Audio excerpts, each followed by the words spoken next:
ब्रह्मचर्य का नाश वीर का नाश जीवन का नाश है। ब्रह्मचर्य अगर सही है, आपने किसी तरह इधर उधर, तो ये प्रश्न ही नहीं रहेगा। जिधर दृष्टि डालोगे उधर जय होती चली जाएगी। आजकल के बच्चे नौजवान इसको मनोरंजन समझते हैं और उनको सलाह भी ऐसी मिलती है कि हम जैसे बोल रहे हैं ब्रह्मचर्य के लिए, तो डॉक्टर और आपको जो इधर सांसारिक प्रोत्साहन देने वाले हैं वो आपको सलाह देंगे। हमें तो अंग्रेजी का शब्द नहीं याद है, फ्रस्ट्रेशन। हाँ, और यही जो स्टेशन कह रहे हैं गाड़ी स्टेशन से अलग कर दो तो बोले तुम बहुत शांत हो जाओगे और फिर अपने काम में देखो कैसा उपदेश दिया जा रहा है। क्यों?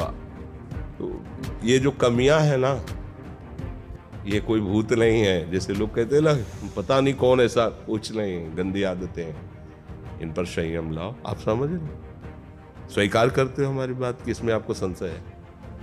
हाँ, तो आप देखो, हम आज ही सत्संग में बोल रहे थे, हमारे रक्त का स्वभाव है ऐसे, जैसे कट जाए ना तो उसका स्वभाव थोड़ी देर में गाढ़ा होने की कोशिश करेगा।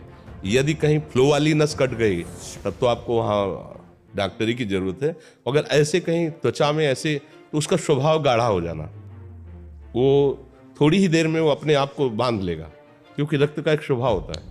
अगर वो बाहर किसी तरह भी आया तो ठंडा होकर गाढ़ा हो जाएगा, वो रोक लेगा। इसकी आखिरी परिणति है वीर्य, वो स्वयं से नहीं निकलता, वो इससे भी गाढ़ी वस्तु है, वो घर्षण से निकलता है। अगर आप उसको गर्म न करें चिंतन के द्वारा, क्रिया के द्वारा, तो नहीं निकलेगा। और जब हम उसको, तो फिर वो जीवन को नष्ट, प्राय इस पर बच्चे ध्यान ही नहीं देते कि ये कोई मार्ग भी है। और परिणाम क्या होता है कि वो संसार में, जिसे डिप्रेशन कहते हैं, मानसिक रोग से ग्रसित हो जाते हैं, क्योंकि इसका परिणाम यही है।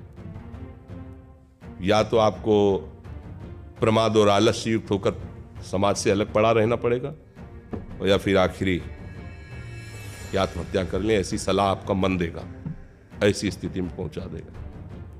इसलिए हमें लगता है जब तक ब्याह न हो तब तक ब्रह्मचर्य से रहो, ब्याह भी हो जाए तो संयम से रहे। ये जीवनी शक्ति है, किसी के साथ खिलवाड़ नहीं करना चाहिए। पढ़ाई लिखाई वो कैसे तुम्हें पता है, अभी आप छेड़ना मत। जैसे लोग कहते हैं ना, मैं बहुत परेशान हूं, कुछ करता नहीं हूं, ऐसा हो जाता है वैसा हो जाता है, तो आपको हम बता रहे रक्त का स्वभाव है जैसे, तो इसकी आखिरी परिणति है वो वीर। उसका स्वभाव नहीं है बहना, उसका स्वभाव ऐसा है, उसको जब तक ताप नहीं लगेगा तब तक वो बाहर नहीं हो सकता। आपने गलत अभ्यास किया, माना 2-4 महीने 5 महीने वो अपने अभ्यासवश पतित होगा, लेकिन आप छोड़िए, उसका चिंतन छोड़िए, उसकी क्रिया छोड़िए, अपने आप वैसे हो जाए। जैसे रक्त है, आप 1 महीने में देना शुरू करो,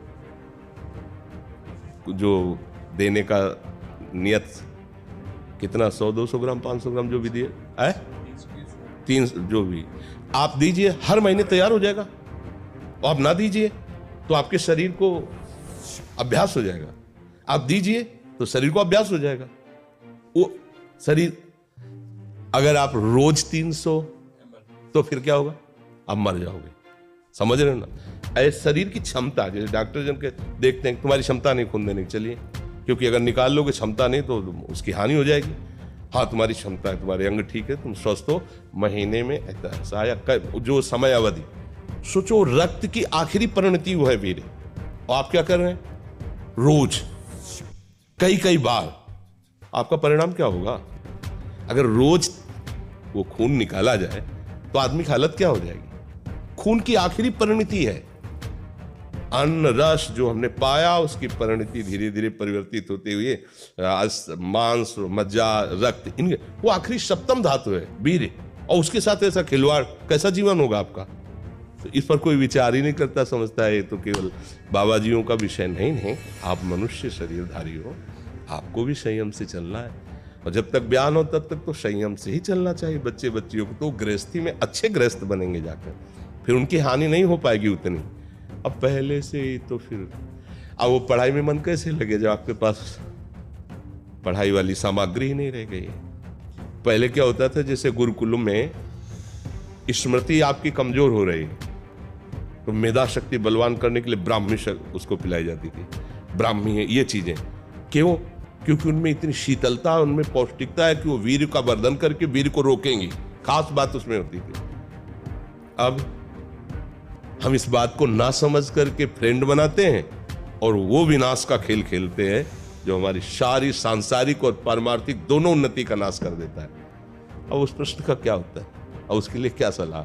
आप सही ढंग से रहो, अच्छा खाओ पियो, थोड़ा व्यायाम करो, सबके प्रति पवित्र भाव, अभी आप आनंद में आने लगोगे।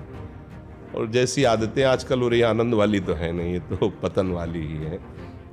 4 दोस्त मिलते हैं, मदिरा पान करते हैं, गांजा और तो और क्या ड्रग्स। अब बताओ क्या होगा? आप इतना विष डाल रहे हो अपने अंदर, इसलिए विषैली चीजें डाल रहे हो, ऐसी गंदी आदतें डाल, आपका जीवन क्या होगा? कैसा खिलवाड़ किया जा रहा है मनुष्य शरीर से, जबकि ये देव दुर्लभ देही है भगवत प्राप्ति, इसके साथ कैसा? तो बच्चों को ना तो सत्संग मिल रहा है, ना शास्त्र स्वाध्याय मिल रहा है, ऐसा ही संग मिल रहा है जो पतन का कारण क्या हो रहा है। अच्छा, बहुत पढ़े लिखे हो और शराब पी के नाली के कीड़े की तरह पड़े हो, माता पिता का अपमान कर रहे हो, मनमानी बेविचार कर रहे हो, पढ़ाई लिखाई क्या हुआ? पढ़ा लिखा नहीं भाई। विद्या तो वही जो विनय, पवित्रता, शालीनता, सभ्यता, नम्रता, ये तो सद्गुण विद्या में आज की रह नहीं रहे। पढ़े लिखे माता पिता को ऐसे डांट देते जैसे कोई नौकर से बात करता है। हम स्वतंत्र हैं। अरे विषयों के गुलाम तू कब स्वतंत्र हो गया? स्वतंत्र तो परम हंसजन होते हैं जिन्होंने इंद्रियों को अब जीत लिया और भगवद आनंद में मस्त हो, वो स्वतंत्र हैं। इंद्रियों के गुलाम तुम स्वतंत्र हो? जो विषय जब चाहता है तुम्हें गिरा, तुम स्वतंत्र हो? माता पिता, गुरु, शास्त्र, इनकी परतंत्रता स्वीकार करने वाला ही स्वतंत्र होता है। ये मनमानी आचरण जो आजकल समाज में विस्तृत हो रहे हैं ना, ये पतन, अशांति और पाप का कारण बनते हैं, जो बहुत हानिकारक है। तो बच्चा सावधानी से रहो, जो बचा है उसको संभाल लो। जीवन जब से ज्ञान हो जाए तब से अपने को संभाल ले। भाई पूर्व में गलती हो गई, आगे सुधार लेते हैं।